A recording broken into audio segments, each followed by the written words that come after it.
नमस्कार दोस्तों, आज के वीडियो में हम टाटा मोटर्स का डिस्कशन करेंगे। टाटा मोटर्स की बात करें तो पिछले कुछ समय में काफ़ी अच्छी रैली दिखाई है। खास तौर से बात करें अगर 2020 के बाद से कोविड का जो क्रैश आया था, वहाँ की गिरावट के बाद बात करें तो वहाँ से इसका शेयर प्राइस लगभग 17 गुना हो चुका है। तो आप समझ सकते हैं कि कितनी बड़ी रैली आई है। तो इतनी बड़ी रैली आने के बाद क्या इसके वैल्यूएशन अभी भी रीजनेबल हैं या महंगे हो चुके हैं, ये आज हम डिस्कस करेंगे। अभी इसने अपने क्वार्टर वन के रिजल्ट डिक्लेयर किए हैं, तो उनको भी हम एनालाइज करेंगे। साथ ही साथ इसके हिस्टोरिकल ग्रोथ को भी देखेंगे कि हिस्टोरिकली इसके रेवेन्यू और प्रॉफिट ग्रोथ किस तरह की रही है। क्योंकि अभी बात करें पिछले कुछ समय में तो टाटा मोटर्स के जो नंबर्स हैं वो बहुत अच्छे आ रहे हैं, क्योंकि इनका जो मेजर कंट्रीब्यूटर है, जो रेवेन्यू में मेजर कंट्रीब्यूशन करता है, वो जेएलआर है, जगुआर लैंड रोवर। और उसकी सेल्स काफ़ी अच्छी हो रही हैं। इससे पहले जब टाटा मोटर्स लॉस रिपोर्ट कर रहा था तो उसका मेन रीज़न था जगुआर लैंड रोवर का जो इनका सेगमेंट है, वहाँ से लॉसेस आ रहे थे। और जेएलआर की जो सेल्स है वो ज़्यादातर यूके, यूएसए और चाइना से आती हैं। वहाँ हालत ख़राब होने की वजह से वो लगातार लॉसेस रिपोर्ट कर रहा था। लेकिन अभी पिछले कुछ समय में उसकी जो है वहाँ पे सिचुएशन बेटर हुई है, उसकी सेल्स आने लगी है। तो अभी काफ़ी अच्छी प्रॉफिट्स जनरेट कर पा रहा है और काफ़ी अच्छे नंबर्स आ रहे हैं टाटा मोटर्स के। और जेएलआर की बात करें तो वो टोटल रेवेन्यू में लगभग 70% कंट्रीब्यूट करता है। तो आप समझ सकते हैं कि मेजर पोर्शन तो जेएलआर का है। वहाँ जब भी कुछ अच्छा या बुरा होगा तो उसका असर टाटा मोटर पे काफ़ी पड़ेगा। तो अभी तो जेएलआर के नंबर्स काफ़ी बेटर आ रहे हैं, और साथ ही साथ जो इनका इंडियन पैसेंजर व्हीकल का सेगमेंट देख लें या फिर जो कमर्शियल व्हीकल का सेगमेंट देख लें, यहाँ भी इनकी परफॉर्मेंस काफ़ी अच्छी है। तो ओवरऑल टाटा मोटर्स के रिजल्ट बहुत अच्छे आ रहे हैं। तो चलिए अब हम इसके क्वार्टर वन के रिजल्ट को डिस्कस कर लेते हैं। तो क्वार्टर वन के रिजल्ट की बात करें तो सबसे पहले हम इसके रिजल्ट को क्वार्टर ऑन क्वार्टर कंपेयर करेंगे, लास्ट क्वार्टर मार्च क्वार्टर से। तो मार्च क्वार्टर से देखें तो इसके रेवेन्यू में गिरावट देखने को मिली है 11,938 करोड़ की। तो अभी क्वार्टर ऑन क्वार्टर नंबर तो इसके काफ़ी गिर कर आए हैं, यहाँ 10% की गिरावट है। वहीं ऑपरेटिंग प्रॉफिट मार्जिन की बात करें तो यहाँ थोड़ी सी इंप्रूवमेंट है 1% की, 14% से बढ़कर 15% हो गया है। नेट प्रॉफिट की बात करें तो यहाँ तो भारी गिरावट है। पिछले क्वार्टर में बहुत ही अच्छे नंबर रिपोर्ट किए थे इसने, 17,000 करोड़ से ज़्यादा, 17,500 करोड़ का नेट प्रॉफिट रिपोर्ट किया था, जो अभी इस क्वार्टर में घटकर सिर्फ और सिर्फ 5692 करोड़ रह गया है। तो अभी इसके नेट प्रॉफिट के नंबर में तो बहुत बड़ी गिरावट देखने को मिली है, 68% की गिरावट देखी गई है इसके नेट प्रॉफिट में। तो क्वार्टर ऑन क्वार्टर देखें तो नंबर्स बहुत ही ख़राब हैं, क्योंकि मार्च क्वार्टर का जो रिजल्ट था वो बहुत ही अच्छा था। वहाँ पे बहुत ही अच्छे नंबर्स रिपोर्ट किए थे, तो उसके कंपैरिजन में तो नंबर बहुत ही ख़राब आए हैं। इसका बॉटम लाइन लगभग 68% से गिर गया है। अब हम इसके क्वार्टर वन के रिजल्ट को ईयर ऑन ईयर देखें तो इसके रिवेन्यू में 5812 करोड़ की ग्रोथ है, परसेंटेज में 6% की ग्रोथ है। तो यहाँ थोड़ी सी ग्रोथ देखने को मिली है इसके टॉप लाइन में। ऑपरेटिंग प्रॉफिट मार्जिन की बात करें तो यहाँ इंप्रूवमेंट है, 13% से बढ़कर 15% हो गए हैं। नेट प्रॉफिट की बात करें तो नेट प्रॉफिट में 2391 करोड़ की ग्रोथ देखने को मिली है, ऑलमोस्ट 2400 करोड़ की ग्रोथ है। परसेंटेज में बात करें तो 72% की ग्रोथ है। तो ईयर ऑन ईयर बात करें तो रेवेन्यू ग्रोथ तो थोड़ी सी लोअर साइड है, 6% की ही ग्रोथ है, लेकिन ऑपरेटिंग प्रॉफिट मार्जिन भी इंप्रूव हुए हैं। और नेट प्रॉफिट की बात करें तो यहाँ बहुत ही अच्छी ग्रोथ है, 72% से इसका नेट प्रॉफिट ग्रो हुआ है, क्योंकि एक साल पहले तक इसके नंबर इतने अच्छे नहीं आ रहे थे। पिछले 2-3 क्वार्टर के नंबर जरूर बहुत अच्छे थे, इसीलिए इसका जो क्वार्टर ऑन क्वार्टर परफॉर्मेंस है वो काफ़ी ख़राब दिख रही है। लेकिन ईयर ऑन ईयर अगर देखें तो वहाँ सिचुएशन काफ़ी बेटर है। अब हम इसके हिस्टोरिकल ग्रोथ की बात करें तो 10 साल की CAGR है सिर्फ और सिर्फ 7%। पिछले 10 साल में 7% के CAGR से ही इसका रेवेन्यू ग्रो कर पाया है। वहीं पिछले 5 साल की बात करें तो यहाँ सिर्फ और सिर्फ 8% के CAGR से इसका रेवेन्यू ग्रो हुआ है। पिछले 3 साल की बात करें तो इसके रेवेन्यू में 21% के CAGR से ग्रोथ देखने को मिली है। TTM में बात करें ट्रेलिंग 12 मंथ में तो यहाँ सिर्फ और सिर्फ 18% की ही ग्रोथ है। तो रेवेन्यू ग्रोथ को देखें तो अभी रिसेंटली इसमें इंप्रूवमेंट देखने को मिली है। पिछले 3 साल से नंबर इसके काफ़ी बेटर हुए हैं। वहीं प्रॉफिट ग्रोथ की बात करें तो 10 साल का CAGR सिर्फ और सिर्फ 8% का है। पिछले 5 साल में नंबर ज़रूर काफ़ी बेहतर हो चुके हैं। पिछले 5 साल के CAGR देखें तो 93% के CAGR से इसके प्रॉफिट ग्रो हुए हैं। पिछले 3 साल की बात करें तो यहाँ नंबर बहुत ही अच्छे हैं, 128% के CAGR से इसके प्रॉफिट ग्रो हुए हैं।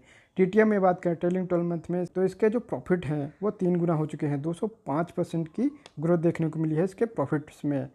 वहीं अगर स्टॉक प्राइस की बात करें तो पिछले 10 साल में इसके रेवेन्यू और प्रॉफिट ग्रोथ की तरह इसके स्टॉक प्राइस भी कुछ खास परफॉर्म नहीं कर पाए हैं, सिर्फ और सिर्फ 9% के CAGR से ही ग्रोथ देखने को मिली है। वहीं पिछले 5 साल में बात करें तो यहाँ स्टॉक परफॉर्मेंस काफ़ी अच्छे है। इसके स्टॉक प्राइस 55% की सीएजीआर से ग्रो हुए हैं। वहीं पिछले 3 साल की बात करें तो यहाँ भी परफॉर्मेंस काफ़ी अच्छी है। इसके स्टॉक प्राइस 54% की सीएजीआर से ग्रो हुए हैं। वहीं लास्ट ईयर बात करें तो 1 साल में इसके जो स्टॉक प्राइस है वो 78% से ऊपर हैं। 78% की तेज़ी देखने को मिली है।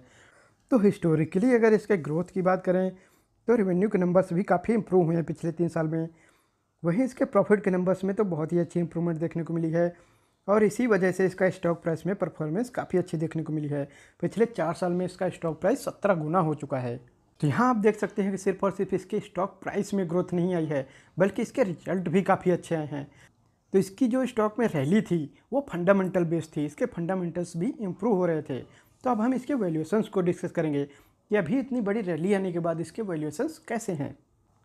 अब टाटा मोटर्स के वैल्यूएशंस की बात करें तो इसका मार्केट कैप 4 लाख करोड़ पार कर चुका है। 4 लाख करोड़ से ज़्यादा का इसका मार्केट कैप हो चुका है। ये बड़ी लार्ज कैप कंपनी है। वहीं करंट प्राइस की बात करें तो ये अभी 1097 रुपये के आसपास, 1100 रुपये के आसपास ट्रेड कर रहा है।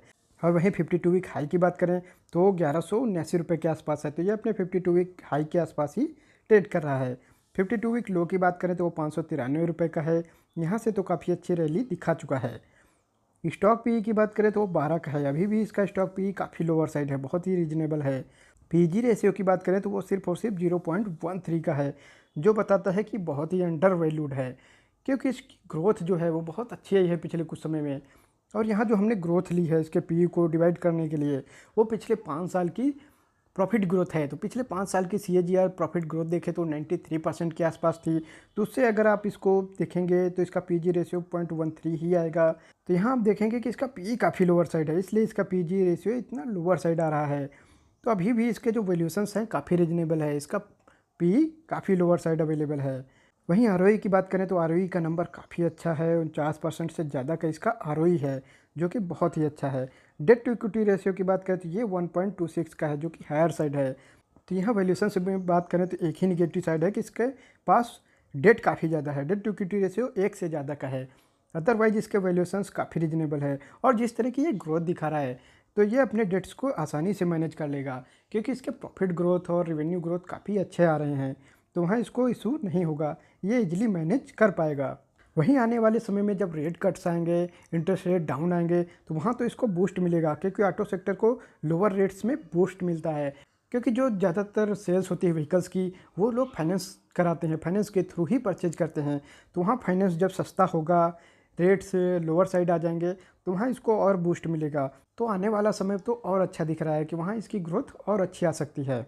तो ओवरऑल बात करें तो टाटा मोटर्स के वैल्यूएशंस काफ़ी रीजनेबल दिखाई दे रहे हैं। ये अंडर वैल्यूड स्टॉक दिखाई दे रहा है। पी काफ़ी लोअर साइड अवेलेबल है और ग्रोथ देखें तो काफ़ी अच्छी आई है। अभी अगर क्वार्टर एंड क्वार्टर कंपेयर करें तो वहाँ ज़रूर नंबर डाउन थे, लेकिन इसके ईयर ऑन ईयर नंबर्स काफ़ी अच्छे थे, वहाँ इसमें अच्छी ग्रोथ देखने को मिली थी।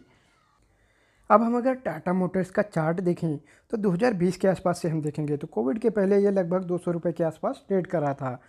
वहाँ से जब कोविड में क्रैश आया तो वहाँ पे इसका स्टॉक गिरकर लगभग 64 रुपीज़ के आसपास आ गया था। वहाँ से देखें तो इसमें एक तरफा रैली देखने को मिली है और ये अभी करंट लेवल्स की बात करें तो 1097 रुपये के आसपास ट्रेड कर रहा है, यानी कि लगभग 1100 रुपये के आसपास अपने ऑल टाइम हाई पे ही ये ट्रेड कर रहा है। तो अगर कोविड के टाइम जो गिरावट आई थी 2020 में, वहाँ से कंपेयर करें तो इसका स्टॉक प्राइस 1630% मूव कर चुका है, यानी कि 17 गुना से ज़्यादा हो चुका है इसका स्टॉक प्राइस। तो करंट लेवल्स की बात करें तो ज़रूर ये ऑल टाइम हाई पे ट्रेड कर रहा है, लेकिन अभी भी इसके वैल्यूएशंस रीजनेबल हैं। तो यहाँ क्योंकि इसका जो क्वार्टर एंड क्वार्टर नंबर्स थे वो थोड़े से ख़राब थे, तो इस वजह से अगर यहाँ कोई गिरावट देखने को मिलती है और ये थोड़े भी करेक्शन में अवेलेबल होता है तो इसको ज़रूर परचेज करना चाहिए। और ये 900 से 1000 के जो लेवल्स हैं, 900 रुपये से लेकर 1000 के लेवल्स पे अगर यहाँ पे मिल जाए तो आपको इसमें बल्क बाई करना चाहिए, क्योंकि आने वाले समय में तो इसका नंबर्स और बेहतर आने की संभावना है, क्योंकि इंटरेस्ट रेट्स में कटौती आने वाली है। वहाँ ज़रूर रेट कट्स आएंगे तो उसका बूस्ट इसको मिलेगा। वहीं इसके वैल्यूशंस की बात करें तो वैल्यूशंस तो इसके करंट लेवल्स पे भी काफ़ी अच्छे दिखाई दे रहे हैं, काफ़ी अट्रैक्टिव वैल्यूशंस पे अवेलेबल है। तो इसको करंट लेवल्स पे भी आप थोड़ा बहुत परचेज कर सकते हैं। लेकिन अगर गिरावट में अवेलेबल हो तो इसको बल्क बाय भी कर सकते हैं और लॉन्ग टर्म के लिए रख सकते हैं, क्योंकि ये ईवी सेगमेंट में भी काफ़ी अच्छा काम कर रहा है। और वैसे भी हम समझ सकते हैं कि ऑटो सेक्टर का जो फ्यूचर है वो इलेक्ट्रॉनिक व्हीकल्स में है और इस सेगमेंट में ये लीडर है इस समय। इंडिया में तो खास तौर से बात करें तो ये इस सेगमेंट में लीडर हैं। इनके काफ़ी अच्छे प्रोडक्ट्स ऑलरेडी आ चुके हैं इलेक्ट्रिक में, तो इसका बेनिफिट इन्हें फ्यूचर में ज़रूर मिलेगा। तो ओवरऑल टाटा मोटर्स की बात करें तो फ्यूचर काफ़ी ब्राइट दिखाई देता है और अगर हमें लॉन्ग टर्म के लिए रखना हो तो लॉन्ग टर्म में ये काफ़ी अच्छे रिटर्न भी जनरेट करके दे सकता है। तो टाटा मोटर्स का एनालिसिस आज यहीं तक रखते हैं। मिलेंगे नेक्स्ट वीडियो में किसी और स्टॉक के साथ। नमस्कार दोस्तों।